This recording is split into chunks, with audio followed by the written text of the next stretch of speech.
So I'm pretty sure that this headline speaks for itself. Hello, my name is Kyle and welcome to the channel. In this video, I'm going to go over the 2022 midterms. This is the second video that we did on this subject, and this is going to be the video that we're actually going to go into and pretty much show you, without a shadow of a doubt, that the Democrats will not maintain the House and probably not the Senate in 2022. Now, a couple things before we get into this video. Number one, there is a caveat, which I can't say here on YouTube. If you follow the 2020 election at all, even a little bit, you know what I'm talking about. So that being said, go to gate.theconservativetake.com, gate.theconservativetake.com. There's a free membership area. We have videos there. I just did one this morning to tell you why this whole video may all be for naught.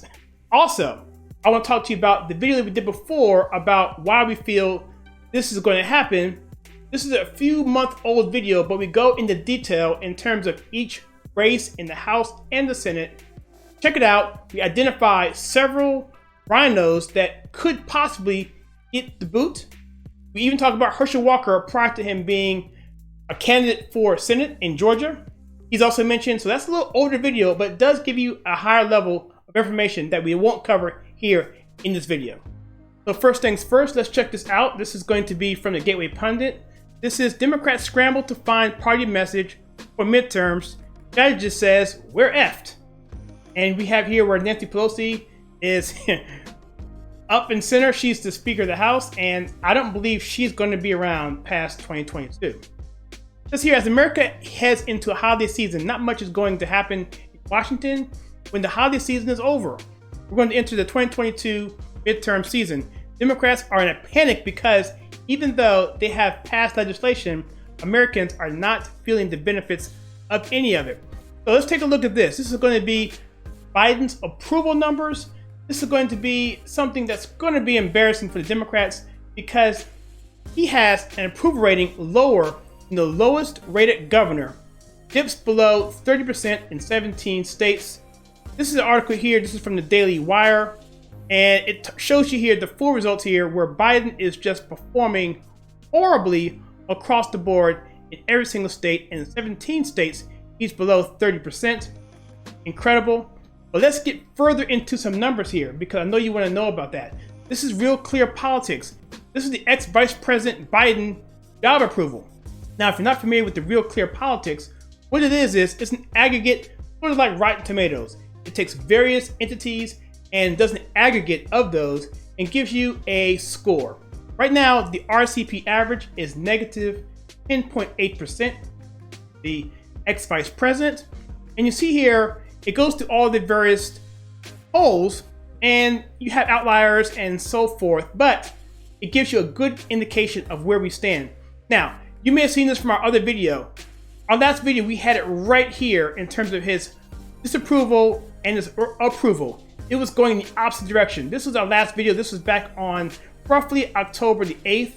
And we see it would spike even further up. And then it did this, and then it did this some more. So it's just horribly disproportionate from his disapproval to his approval. And this includes other polls that are not conservative polls. In fact, most of these are all liberal polls, like the Q poll and Political and Fox News. Don't get twisted. Fox News is a liberal poll. And on. USA Today and everything else. CNN, obviously. All of these are showing a negative 10.8% spread from his disapproval to his approval.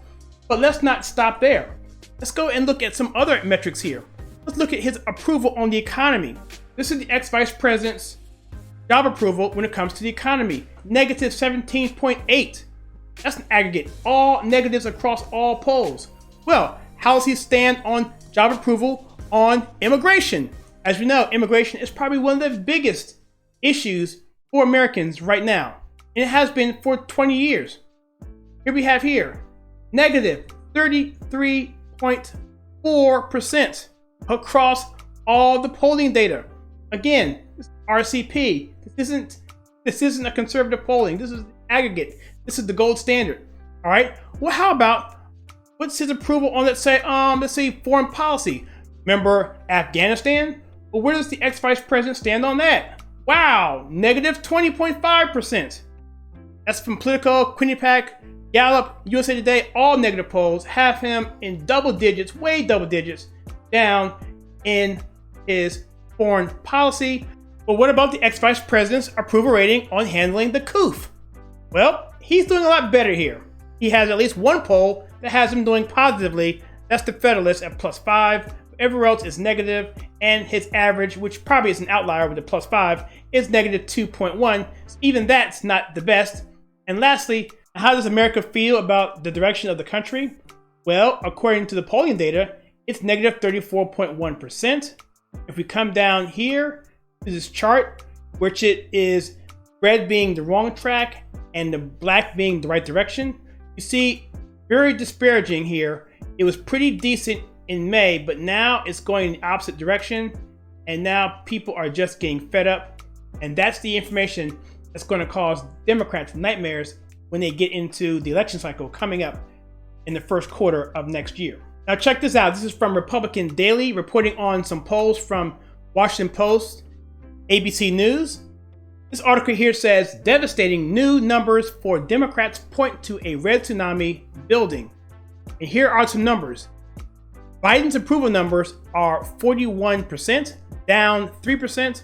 His disapproval is up 2%. And interestingly enough, a GOP 10-point plus environment isn't just ripe for a red wave, it's ripe for a red tsunami, the likes of which we haven't seen in modern history for Republicans. I'm gonna cover this in great detail in a minute. Check this out here. 8-state battleground generic poll. And if you don't know what a generic poll is, it's simply a poll that says, if you were going to vote for a candidate today by party, who would you vote for? A Republican or a Democrat? That's all it is. And the indication is that most people, regardless of the candidate, are going to vote for a Republican over a Democrat by a plus 10% margin. But this here is showing what it looks like in the 8-state battleground generic ballot. And this is really interesting because there are seats up for this and all of these for governors and senators. Arizona, Florida, Georgia, North Carolina, New Hampshire, Nevada, Pennsylvania, and Wisconsin, all major swing states. Republicans hold a 23% margin, 58% to 35%. The rest of the country generic ballot is +7, 49 to 42. This again is the Washington Post. This is not a conservative poll, so you can pretty much add 2 or 3 points to that in the favor of the Republicans. Now let's go ahead and look at this here. What does this all mean? What does a generic ballot mean when it comes to the election? And I'm going to cover this right here because this is very, very interesting. So this is from Rasmussen Reports. Here it is. Forecasting the 2020 midterm election with the generic ballot. What does that mean? Okay, this can get a little wonky, so if you don't want to do this, check the timeline below and go to the end of this section and we'll give you the summary of this. But essentially, what it means is that historically speaking, when you have a president in his first term, that president typically loses seats in his party first midterm. That's just a trend that's been going on and it's pretty consistent. So with that in mind, let's go over this here.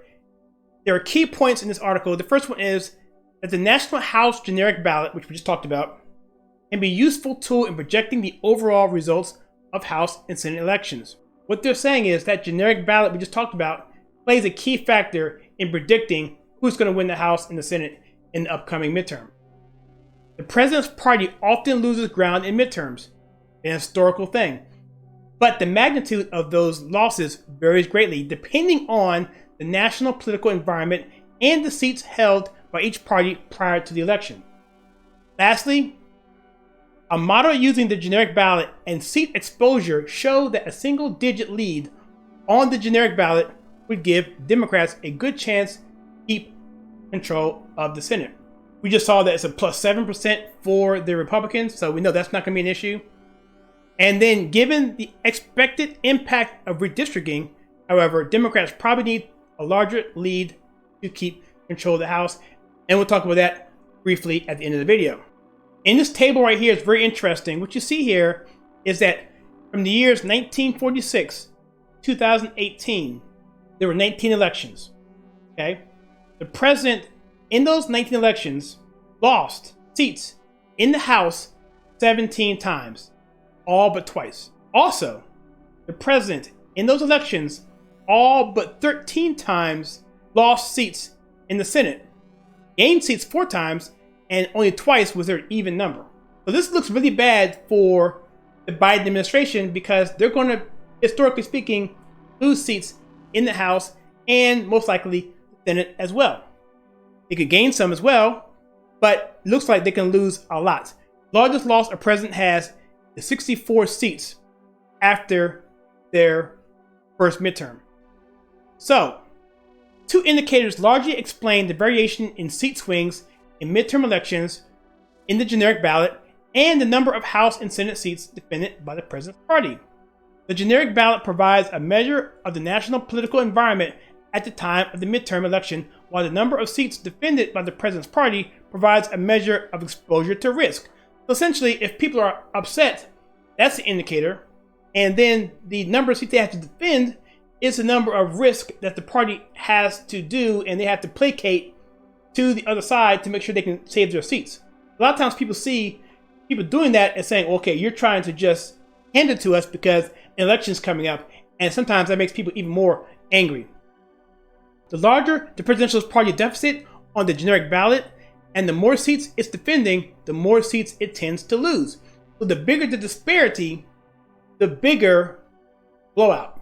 So right now, looks like the Democrats hold about a 9-seat lead in the House, and basically a 1-seat lead because of Kamala in the Senate.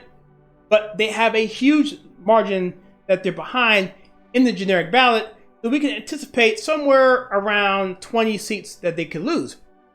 And I'm not even going to get into these numbers here, but these numbers here are really, really wonky. It took me a while to understand what they're saying, but it's a lot of math involved there. But at the end of the day, it comes down to this chart here. And this chart here kind of lays that whole thing out. These dots on this particular chart are the elections for that particular year. And the closer they are to that line is a predictive line based on what we said before. Closer to that line, the more accurate the assessment was. Now you see here, 2002 is further apart from that than most of them, even for the Senate. And the reason is because of 9/11, because Bush was extremely popular and people didn't want to jump ship just yet. So that was why that didn't get close to historically. That's definitely an outlier. And also, if you look at the Senate doesn't have a tie to the generic ballot as much because it's 2 seats per state and it's not quite as granular as, let's say, a House race. But if we come down to a conditional forecast for the 2022 elections, Democrats currently hold a narrow margin of 220 to 211, like I said, 9 seats, with 4 seats vacant, 2 Democrat and 2 Republican seats. So we can just call those a wash. And the Democrats will be defending 222 out of 435 seats and 14 out of 34 Senate seats next year. And so now that we know what's being defended on each side, the only thing left to deal with is the generic ballot. Like I said before, the last article, Washington Post, had a generic ballot nationally at 7%. And so if you look here and come down to the left side here, Democrat percent to Republican percent, come down to -5, you can expect to see 24 House seats going down. You come down, you don't have 7 here, but somewhere in there, so somewhere between 24 and 32 seats will be lost by the Democrats in 2022. But then you may ask, what about Real Clear Politics? Well, here it's 3.7. So you have the Washington Post number, which could be outlier at 7, Real Clear Politics at 3.7. All right, so somewhere in there, you're going to have the situation where if this were to play out right now, if the election were today, then you could expect to see that 24 to 32 seats lost by the Democrats. Now, If it was nothing at all, you would see the Republicans gaining 15. If it was a +5 Democrat, you would see they would lose 7. And so that's where that predicts out. But here it says, a recent Q poll gave Democrats a 9-point lead on the generic ballot. A lead that magnitude would predict a Republican gain of 1 seat in the House and Democratic gain of 2 seats in the Senate, giving Democrats 221 to 214 seat majority in the House and a 52 to 48 seat majority in the Senate. But this article came out in June. And again, if you come back to the generic ballot and look back in June, you look at that Democrats +9, that's as high as it gets for the entire year. Don't see any more +9s at all in there. And that's pretty much the worst case that the Republicans can see right now. But everything is trending in the Republicans' favor. So again, we're looking at anywhere from -24 to -32 seats lost for the Democrats. And Senate seats, again, don't really apply to the generic ballot, but I'll do another video on the Senate side where I think we'll get at least 3 or 4 Senate seats on that as well. The Republicans should get the Senate and the House, minus the caveat video that we have on the gate that will tell you otherwise. And lastly, let's talk about the redistricting, what's going on. This is from 538. And so what's unique about 2022 is that we just had a census in 2020. And based on population, every state has to redistrict themselves based on who is in charge at the time. So if your state has a Republican majority, the Republicans, they're the ones responsible for determining the lines drawn when it comes to voting, the precincts, the districts, and all of that. And so what's happening now is new maps are being drawn, but it's a favorable arena for Republicans. So we're not quite sure yet in terms of how it's going to shake out. So the GOP is going to gain more Republican favorable precincts this election cycle than they had in 2020 because of the new lines that are drawn and because Republicans control most of the state legislations in the country. So I hope you liked that. I hope it wasn't too confusing or too wonky, but I wanted to give it to you in the way that made sense to me and also in a way that made sense to people who are maybe despondent for elections, to know that things can change quickly if we get on the ball, start running for school boards, start volunteering for voter precincts, become judges, become overlookers, help out in a campaign, watching the polls, because it's going to take a lot of people, a lot of effort on the ground to ensure that we have a safe and fair election going forward. Again, check out the video I have on gate.theconservativetake.com to prevent something like that from happening. All right, so let me know what your thoughts are in the election. How many seats do you think the Republicans are going to gain in the House and the Senate? And also, how many rhinos are we going to be able to kick out of that? Because what's the point of having an election if we're going to have people in there that don't drive an America First agenda? Let me know in the comments below. I'd be curious to know what you think. And if you like me doing this channel, I take pop culture and politics and filter to you in a conservative manner, please check out some more videos to be picked out for you right